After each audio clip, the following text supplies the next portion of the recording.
tomemos un término, ¿no? Sí. Por decir Apu, que es el Sí. primer término, porque está en orden alfabético, Ujú. además, el trabajo, los capítulos, ¿no? Entonces, claro, cuando uno escucha Apu en estos tiempos, depende en qué lugar del Perú esté, además, Ujú. ¿no? Por supuesto. Puede pensar que es una gran montaña, Ujú. ¿no? O puede pensar que es la divinidad de la montaña o el espíritu de la montaña, pero también que es el jefe, Sí, ¿no? en la Entonces, selva, sí. quería un poco a partir de del término Ujú. Apu para que nos cuentes cómo haces tú este Ujú. trabajo de explorar, digamos, aproximarse a cuál era el significado Sí, real sí, de esa sí, sí. palabra. Es verdad que hoy para muchas personas, no me refiero exactamente a los quechohablantes, sino para estudiosos o el Sí, público en general, Apu es la divinidad de la montaña, el sí. cerro, en fin. Pero en realidad cuando llevamos la encuesta más de cerca, entre los hablantes de hoy por lo menos, el Apu es el cerro más alto y macizo, no todos los cerros menores reciben otras denominaciones. Y lo que vemos en los textos antiguos es que Apu tiene también otras dos acepciones. La primera, que es también, pienso, la primera históricamente, es la de mayor de un grupo familiar, es decir, varón o mujer, pero mayor en el orden de las generaciones, ¿no? Y también, por metáfora, es un título que se daba a las personas que en la sociedad eran los mayores, ¿no? También Claro. la imagen funciona en español. Las autoridades, los que ejercían el poder dentro de la sociedad inca y también dentro de la sociedad, digamos, colonial, ¿no? Es decir, Apu era también un título que estaba a los caciques principales, pero también a los obispos, al virrey, en fin. Claro, y eso también tiene que ver con que los españoles, que son los que fijan muchas veces los términos en los diccionarios, como tú dices, o en otros documentos Sí. escritos, ¿no? Ellos también hacían un uso instrumental del idioma y transportaban sus instituciones a este mundo que estaban conquistando. Sí, pero en este caso es más bien la población quechohablante acostumbrada a referirse a las autoridades políticas indígenas ya desde antes de la conquista como mayores en el orden generacional, las que también aplicaron ese calificativo a las autoridades coloniales españolas, ¿no? Otro término que se ha usado mucho y que además se asocia todavía en estos tiempos a la comunidad es el término Ayllu, Sí. ¿no? Sí. Que es un término, digamos, que tú lo defines como una coalición defensiva, ¿no?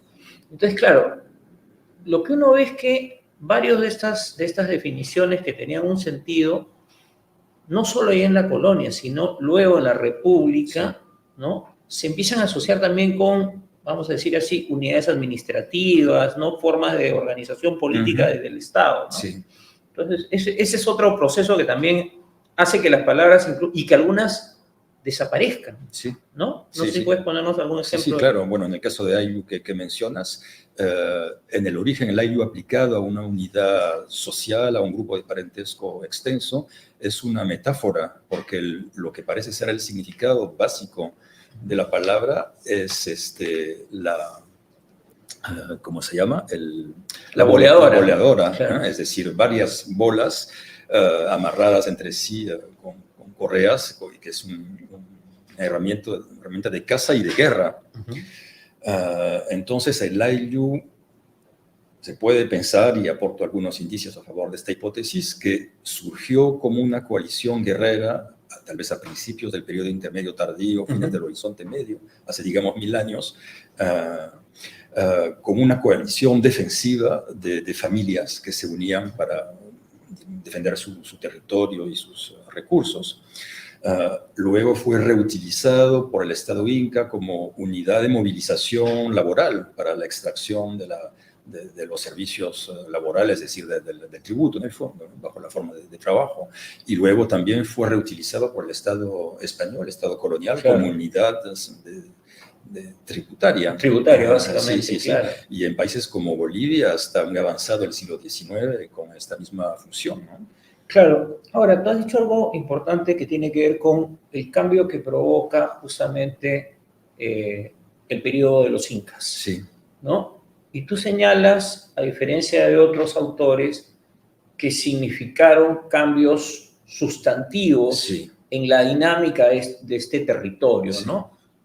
Y en eso eres muy crítico a John Murra, por ejemplo, Sí, ¿no? sí. Y esta imagen ahistórica, señalas Sí, tú, ¿no? No sé sí, si puedes sí. señalar algunos ejemplos de cuáles fueron esos cambios que tú identificas a partir del trabajo que has hecho con los Sí, conceptos.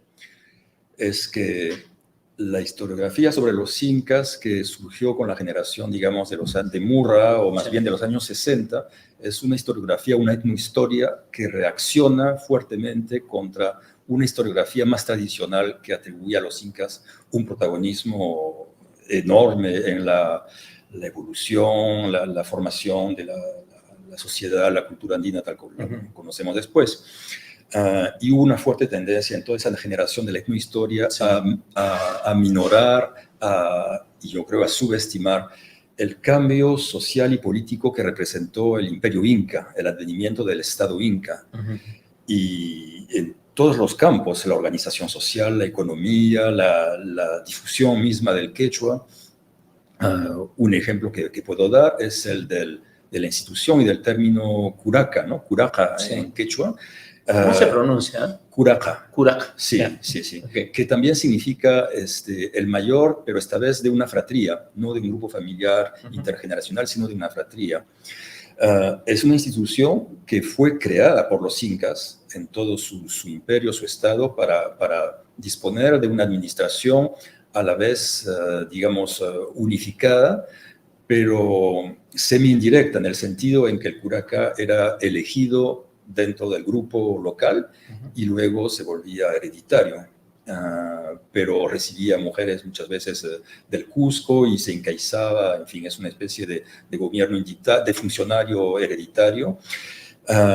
Y es a diferencia de las los autoridades sistemas de sí. políticos anteriores.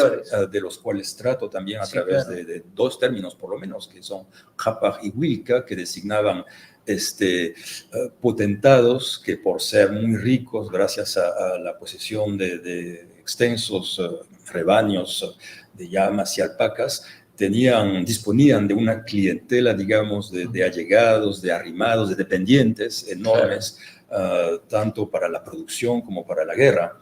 Y el sistema inca es un sistema completamente diferente y no podemos comparar el sistema de los curacas, de los caciques incas, con los sistemas políticos anteriores. Son de naturaleza profundamente diferentes. Y yo veo el imperio inca como una revolución política. No se suele ver así. Claro, claro. Que realmente introdujo cambios fundamentales que repercutirían incluso mucho más allá después de la conquista española. Claro, porque además esta lógica de administración centralizada que rompe con todo lo anterior, ¿no? Que era esta dinámica que tú acabas de describir. Sí, porque Murra tendía a ver el imperio inca como la reutilización de instituciones ya existentes, ¿no? Y su amplificación a un nivel estatal. Pero es mucho más que eso, es realmente una innovación política profunda. Ahora, tú también señalas en las conclusiones esta idea de la sociedad no vista como un cuerpo, que era un poco la imagen que venía del occidente del siglo XVI, ¿no? Del siglo, frente, y más bien acá era la lógica de red. Y claro, y eso explica además ciertos términos también, ¿no? Lo que acaba de decir la goleadora, no sé, se me confunden ahora las palabras, pero que es el de las redes de los pescadores y la araña. Ah, sí, Uru. ¿No? Términos de ese tipo, ¿no? O sea, siempre hay una lógica de red en esa sociedad. Es que la metáfora de la sociedad, bueno, en nuestra tradición, desde por lo menos la Edad Media, sí es el cuerpo, ¿no? La cabeza, el jefe, la etimología de jefe también, en fin.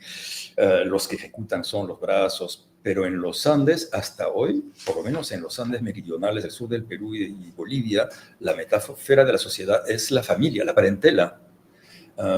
Por eso hasta ahora en quechua la gente se dice Wonje, Paní, hermanos. Sí, claro, bueno, la presidenta ha usado el término, no lo usó bien, pero ha intentado usar el término, en fin. Y entonces, y también padre, madre, para dirigirse con respeto a personas de mayor rango social o con respeto en todo caso. Entonces, esta metáfora es muy diferente a la del cuerpo, porque el cuerpo es algo fijo, cada parte tiene sus funciones y no se pueden intercambiar. En cambio, en la metáfora familiar, las generaciones pasan y uno, después de ser hijo, es padre, hermano, en fin. Claro, y van cambiando los roles. Los roles, sí.